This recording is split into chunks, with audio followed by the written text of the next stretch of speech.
প্রিয় দর্শক, আসসালামু আলাইকুম। আমি এই মুহূর্তে আছি ঢাকার জন্য পরিদর্শন এবং ঠিক সেখান থেকে আপনাদেরকে সরাসরি সংযুক্ত করেছি রেলওয়ের অফিসিয়াল ফেসবুক পেজের সাথে এবং আপনাদেরকে ঠিক জানিয়ে দেবো ঢাকা থেকে ট্রেন ছেড়ে যাওয়ার সময় থেকে লাইভ আপডেট। সঙ্গে থাকুন রেল নিউজের এবং পেতে থাকুন সকল ধরনের আপডেট নিউজ ইনফরমেশন।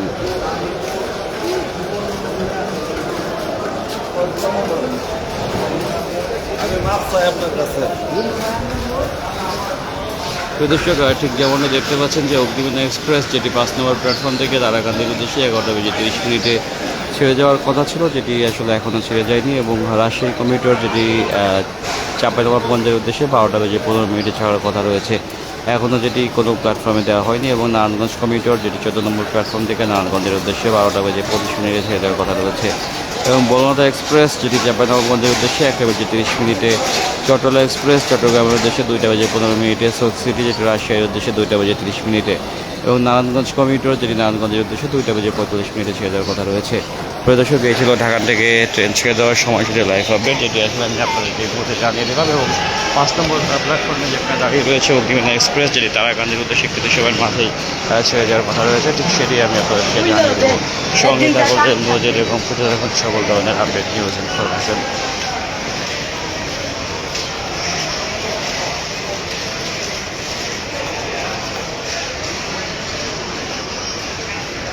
এবং প্রিয় দর্শক, আমি ঠিক আপনাদেরকে এই মুহূর্তে অগ্নিবীণা এক্সপ্রেস ট্রেনের সামনে থেকে দেখানোর চেষ্টা করব, যেটি কিছু সময়ের মাঝেই আসলে তারাকান্দির উদ্দেশ্যে ছেড়ে যাবে। ঠিক সেই অগ্নিবীণা এক্সপ্রেস ট্রেনের সামনে থেকে আমি আপনাদেরকে দেখানোর চেষ্টা করব। সঙ্গেই যুক্ত থাকুন রেল নিউজের এবং পেয়ে থাকুন সকল ধরনের আপডেট নিউজ ইনফরমেশন।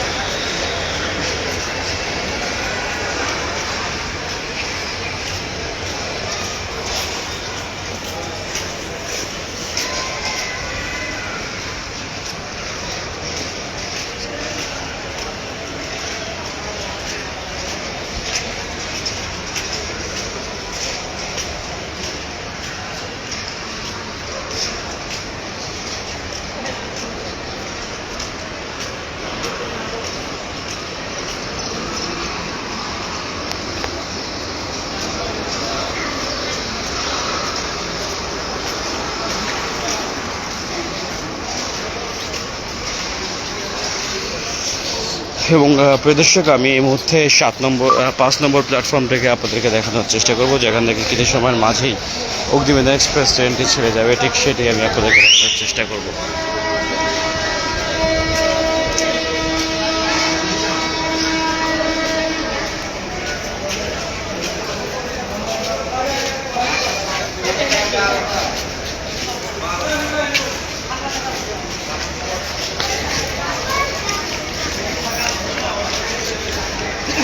দর্শক, ঠিক যেমনটি দেখতে পাচ্ছেন যেখান থেকে অগ্নিবীণা এক্সপ্রেস ট্রেনটি ছেড়ে যাচ্ছে, ঠিক সেটি আমি আপনাদেরকে দেখানোর চেষ্টা করছি।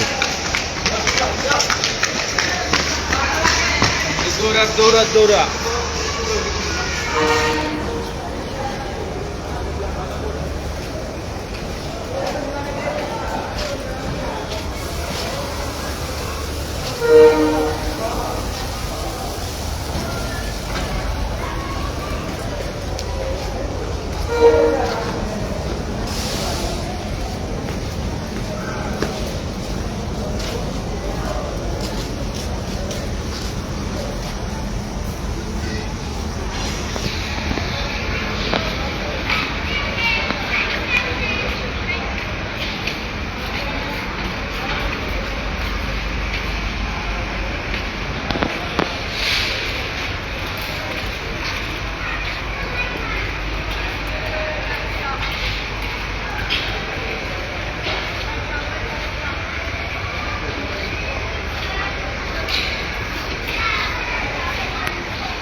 প্রিয় দর্শক, আমি ঠিক 5 নম্বর প্ল্যাটফর্ম থেকে আপনাদেরকে দেখানোর চেষ্টা করছি, যেখানে আমরা দেখতে পেলাম মাত্র আসলে অগ্নিবীণা এক্সপ্রেস ট্রেনটি বেরিয়ে গেল, এবং ঠিক সেই দৃশ্যটি আমি আপনাদেরকে দেখানোর চেষ্টা করলাম। এবং এই মুহূর্তে আসলে মোটামুটি দাঁড়ানো অবস্থায় আমরা দেখতে পাচ্ছি যে বঙ্গলতা এক্সপ্রেস ট্রেনটি রয়েছে, যেটি 6 নম্বর প্ল্যাটফর্মে দাঁড়িয়ে রয়েছে। সেটি তার শিডিউল অনুযায়ী ছেড়ে যাবে বঙ্গলতা এক্সপ্রেস ট্রেনটি, যেটির যে ওয়াটার ফিলিং সহ বাকি যাবতীয় আসলে কার্যক্রম চলছে, ঠিক সেটি আমি আপনাদেরকে দেখানোর চেষ্টা করছি। এবং এই মুহূর্তে আসলে লাইন পরিষ্কার পরিচ্ছন্নতার কাজ চলছে প্রিয় দর্শক, ঠিক যেমনটা আসলে আপনারা দেখতে পাচ্ছেন।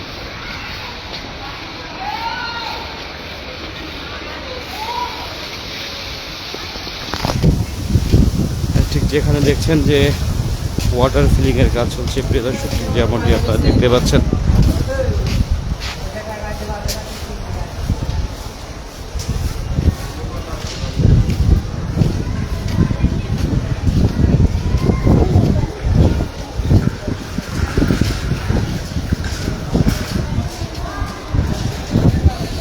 এবং প্রিয় দর্শক, আপনারা জেনে খুশি হবেন যে ইতিমধ্যে যেটি আসলে গতকালকে বাংলাদেশ সরকারের যে রেল মন্ত্রী, তিনি আসলে যে পদক্ষেপ নিয়েছেন যে 10টি নতুন ডিস্ট্রিক্টের সঙ্গে রেল যোগাযোগের ব্যবস্থা করবেন, সেটির মধ্যে আসলে দক্ষিণবঙ্গের উল্লেখযোগ্য জায়গা রয়েছে সাতক্ষীরার সঙ্গে আসলে যেটি রেল যোগাযোগ ব্যবস্থা করার জন্য বলা হয়েছে, এবং যেটি বরিশালের ভোলা বরিশাল রুটে আসলে রেল যোগাযোগ ব্যবস্থা করবে।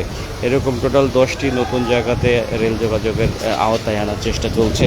আসলে আমরা দেখতে পেয়েছি যে বিগত সময়ে যেখানে যে বর্তমান বিশ্বে যে সকল দেশ অনেক বেশি ডেভেলপ, তাদের মূল আছে ডেভেলপ থাকার কারণ হচ্ছে তাদের যোগাযোগ ব্যবস্থা। যে দেশের যোগাযোগ ব্যবস্থা যতটা স্মুথ এবং অনায়াসে এক জায়গা থেকে আরেক জায়গায় যাওয়া যায়, এবং যোগাযোগ ব্যবস্থা অনেক বেশি যে দেশের ডেভেলপ থাকে, সেই দেশ হলো তত বেশি উন্নত। বাংলাদেশ আসলে এখান থেকে অনেকটাই পিছিয়ে রয়েছে, যদিও বাংলাদেশ অনেক ছোট একটি দেশ অন্যান্য দেশের তুলনায়।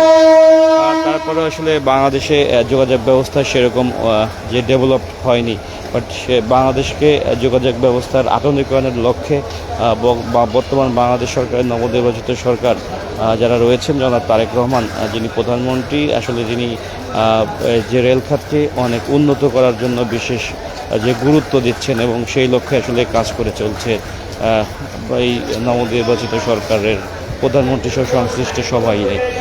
সেই লক্ষ্যে আসলে নতুন নতুন এই 10টি জেলাকে আসলে রেলের যোগাযোগের আওতায় আনা হয়েছে। পরবর্তীতে আরও অন্যান্য জেলাগুলোকে রেল যোগাযোগের আওতায় আনার জন্য কাজ করা হচ্ছে। এবং ইতিমধ্যে আসলে যে রেলের যে ইঞ্জিনের যে সংকট রয়েছে, তীব্র সংকট, সেজন্য যে আগের যে ইঞ্জিন ছিল সেগুলো অনেকটাই বিকল অবস্থায় পড়ে রয়েছে।